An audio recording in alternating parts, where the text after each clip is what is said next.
हैदराबाद के राजा इंद्रवर्मा रोज आधी रात में भेष बदलकर अपनी प्रजा का दुख सुख जानने के लिए निकल जाया करते थे। वो अपनी प्रजा को हमेशा खुश देखना चाहते थे। एक रात वो घूमते घूमते गरीबों की बस्ती में जा पहुँचे। अचानक उन्हें किसी स्त्री की रोने की आवाज़ सुनाई दी। उन्होंने सोचा कि जरूर कोई बहुत दुखी है जो इस आधी रात में भी रो रहा है। वो झट उसी तरफ मुड़ गए। थोड़ा आगे बढ़ने पर उन्हें एक झोपड़ी दिखाई दी। पास जाने पर उन्होंने देखा कि एक झोपड़ी में दो बुढ़िया औरतें माथे पर हाथ रख के रो रही थी। राजा ने भीतर जाकर उनसे पूछा, माताजी, तुम्हें ऐसा कौन सा दुख है कि इस तरह आधी रात में भी रो रही हैं? एक बूढ़ी औरत ने सिर उठाकर कहा, बेटा, हम कोई दुखी नहीं हैं। यह तो इंद्रवर्मा सरीखा राजा का राज्य है। इस राज्य में भले कौन दुखी हो सकता है। राजा बूढ़ी औरत का बात सुनकर आश्चर्य में पड़ गए। उन्होंने पूछा, तो फिर तुम दोनों क्यों रो रही हो? इस पर औरत बोली, बेटा, हम रोए नहीं तो और क्या करें। हमारे ऐसे प्रजापालक राजा इंद्रवर्मा आज मर जाएंगे, तब हम अनाथ हो जाएंगे। इतना कहने के बाद दोनों फिर रोने लगी। राजा गरीबों को, गरीब प्रजा के अपने प्रति ऐसा प्रेम देखकर गदगदा हो उठा। उन्होंने औरत से पूछा, क्यों ऐसा उपाय नहीं है जिससे राजा की मौत टल जाए?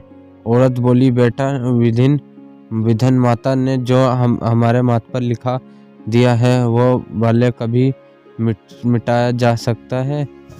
मगर देखो राजा, अगर इन 4 बातों पर अमल करे तो वो शायद बच जाएगा।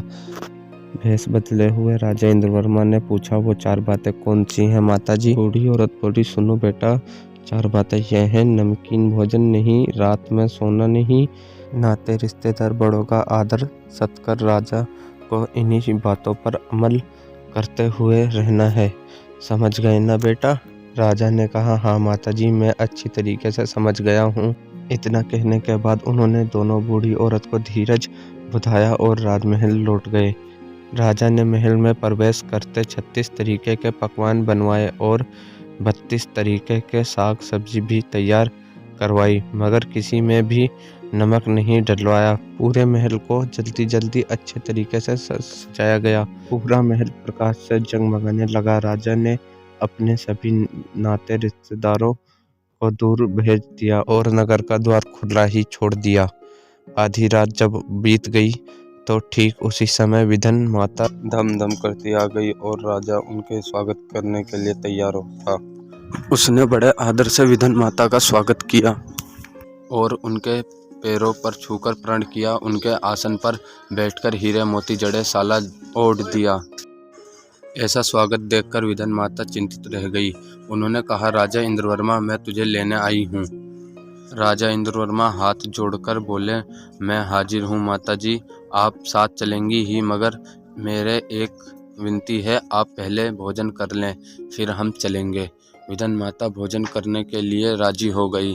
राजा ने उन्हें 36 तरीके के पकवान, 32 तरीके के साग भाजी तैयार करवाई थी, वह सब उनके सामने परोस दिया। विधन माता ने सारी चीज खाई। नमक बिना वह फीका लगा। विधन माता सारी बात समझ गई। वह मुस्कुराते हुए बोली, जरा नमक तो लाओ। राजा ने नमक भी उनके सामने रख दिया। माता ने बड़े प्रेम से भोजन किया। खाने पीने के बाद विधन माता बोली, राजा, तूने तो अपनी खातिरदारी से मेरे हृदय को जीत लिया। मैंने तेरे जान बख्श दी। भोजन में नमक जो स्थान है, वही स्थान इस राज्य में तेरा है। तेरे बिना यह राज्य बिना नमक का भोजन की तरह हो जाएगा। अब तू बैठकर राजकुल को अपनी प्रजा का सुख दे। इतना कहकर विधन माता छम छम करती वापस चली गई, मगर जाते जाते राजकुमार को साथ ले गई।